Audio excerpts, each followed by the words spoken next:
واجنا حالا يرو بيخيسا وان دي ماجرو راهي وهي جنة الدنيا تنو مالي جرتي الدنيا تو واي توبيا كامل لالا جرتي وان جتو راهي وهي جنة سندورتي قالنا قارومسا لغاني سنينجا كليبين توني قويا جه أما هاقا أما نما 1.7 مليون إلا ليشو وصو تربان تكاين أمتين جاتشو 2 مليون قوتا دون ما تولا خوني لينك أبسوتا كأورمون دراني واني ألغا لالو تره سربا ألغا وقاتاتي نمني فيورا ساني قدسوف نوم أورمون الرقوداني أما مو أورمون gama artiitiin illee akka gaariitti jajjabaachaa jirra bareeda deemaa jirra ijoollee artiidhaan maaliif duraanis qabsoon teenya injiinni qabsoo Oromoo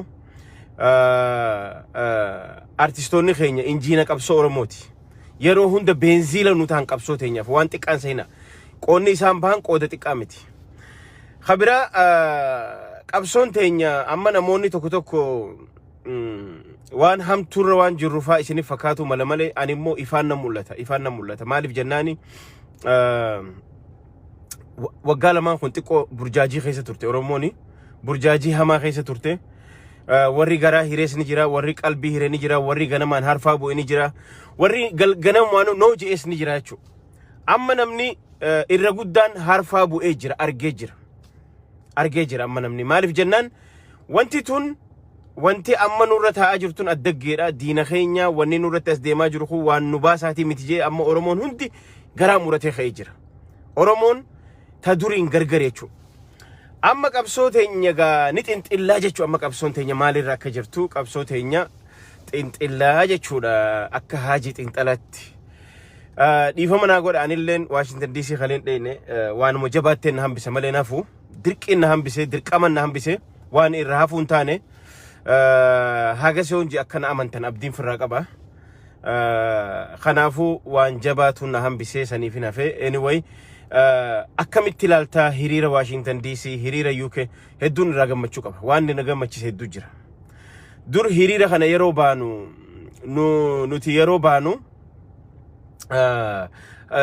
ni baana sagalee teenya ni dhageessifna haga tokko wanni jenna jechuudha namoota if keessatti arguu barbaannu hedduu jira jechuudha namoota maaliif jennaan amma durallee dubbadheetiin jira live irratti illee Martin Luther King faan gaafa ummata isaanii ummata gurraachaadhaaf qabsoo gaggeessaa turan ummata ifiiti fakkii tahaati qabsoo tana gaggeessaa turan hiriira yoo bahan waliin dhaabbata bakka gurraachitti dhiitame dhaqanii sagalee tahaati jechuudha hiriira khaleetiif dheengaddarra waan argaa jiru waan tole hiriira amma booda kana bahamaa jiru Dr. Tsaggaaynis achitti Austraaliyaatti bahaa jira khalee Dr. Itanan amma durallee kanmoo bahee jiru UKtti ammallee irra deebi'ee I love Oromoon waan akkasii arguu feena nuti warreen iskiriin irraa dubbannu kun hojiidhaan ummata keenya dura deemne akkana fakkii ta'uu qabna jechuudha Dr. Henokis arra argeetiin jira khaleessa seenaallee yeroo duraallee ni mul'atti gizee biraallee ni mul'atti seenaa jimjimoollee khaleechi jirti namoota hedduun argeechu I love that I want to see like that everybody to be energetic energy qabaachuu qabna kanatti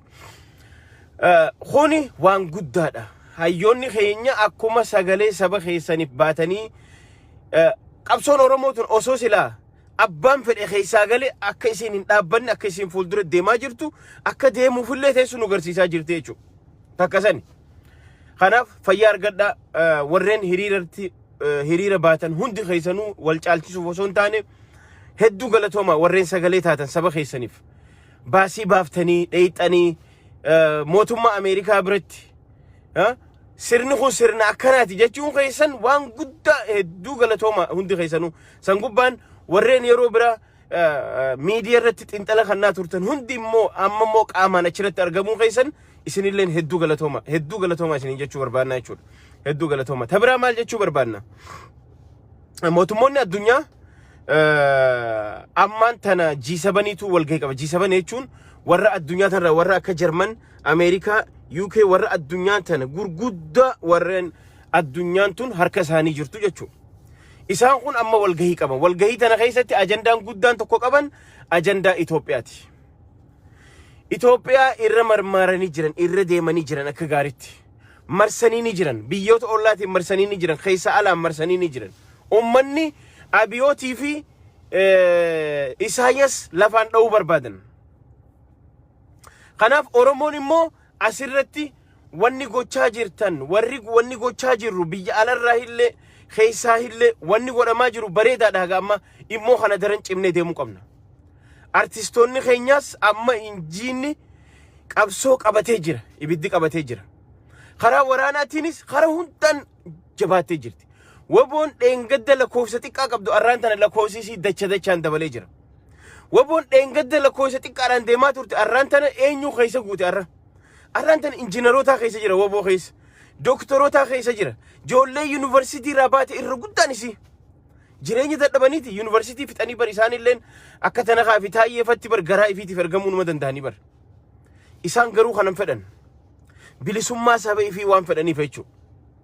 Kanaaf qabsoon teenya dur caalaa fuuldura deemaa jirti. Amma akka dur caalaa akka isiin goolabamtu namuu bakka jirru waan dandeenyu qabsoo gizee hunda tinnisuu qabna. Wanni isin dhaamuu fedhu sagalee ta'uudhaan haa ta'u, tiwutarii haa ta'u, hiriira haa ta'u, qabsoon hundi walitti dabalamaa deemuu qabdi. Tokko tokkorraa wal darbaa osoo hin taane walitti irkataa guuza walitti haa deemuu qabdi.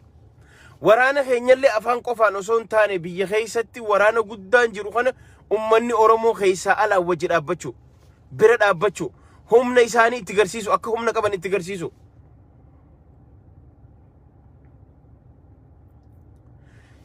Jabaadha jechuun bira dhaabbachuu qabna jechuudha. Kanaafuu waan gaggaarii deemaa jira. Abiyyiin akkuma amma dura isiniin jee Abiyyiin addunyaa tana guutuu harka darbee isaasitti harka maratee taa'u jira. Isaasiif addunyaa nama isa baasuun ilaallaa jechuudha.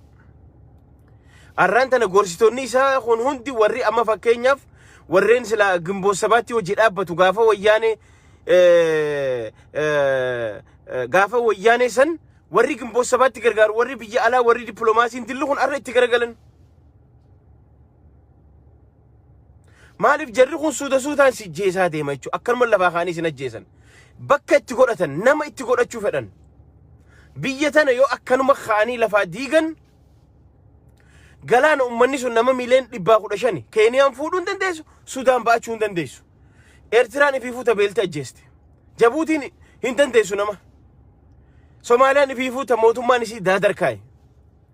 Biititu yoo diigamte kara Sudaanii namni oliyaa, kara Ijiptiitiin oliyaa, Awurooppaan firraa qabuu hin dandeessu. Sii ja'anii osoo hin taane mataa ifiitii ja'aniiti haada mormatti kaayan Abiyoot Kaasaahun. Tana jala muraa beeka Oromooticha. Abiyoot Kaasaahun wanni haada mormatti kaaniif yoo biititu diigamte galaana namaa kana hin dandahan. Suuriyaa ofirraa qabuu dadhaban karaa Turkiitiin karaa adda addaatiin Awurooppaan nama ofirraa qabuu dadhabde. Itoophiyaan akkanattu yaatu yoo wanni takka jigiin takka dhufte ni beekan akka ofirraa qabuu hin dandeenye. Biitii isii dandeessu hin jirtu. Kanaafuu osoo isiniin jenne funyoo haada morma itti kaayuuf deeman Abiyoot Kaasaahun. Oromoon maal gochuu qabdi? 1991 ittiin qophoonee nuun jettan. 2018 hayya shawwadamni OPDOtti aangoon kannamte. Amma hoo we gotta be ready.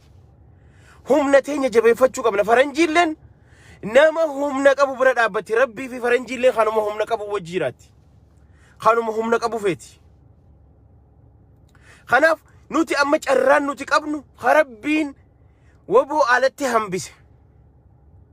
Waraana kana jabeeffachuu qabna. Humna itti horuu qabna. Alaa keessaan sagalee isaaniifis tahaa nuti huno chaayinootaas dheengadda qabnee gadhiifne. Ummata Eertiraallee qaqqabaatii ammallee garsiisa. Ummata Eertiraa bakka qabdanii booji'aatii addunyaatti garsiisa. Huno Eertiraan Itoophiyaa keessa Eertiraan dheengadda ummata Tigraay fixee ammaan tana Oromoodha fixaa jirti jennee garsiisuu qabna isaan kanallee. Maal jechuu barbaadeeti amma namuu muratee jira jechuudha. Oromoon hundi muratte alaa keessan.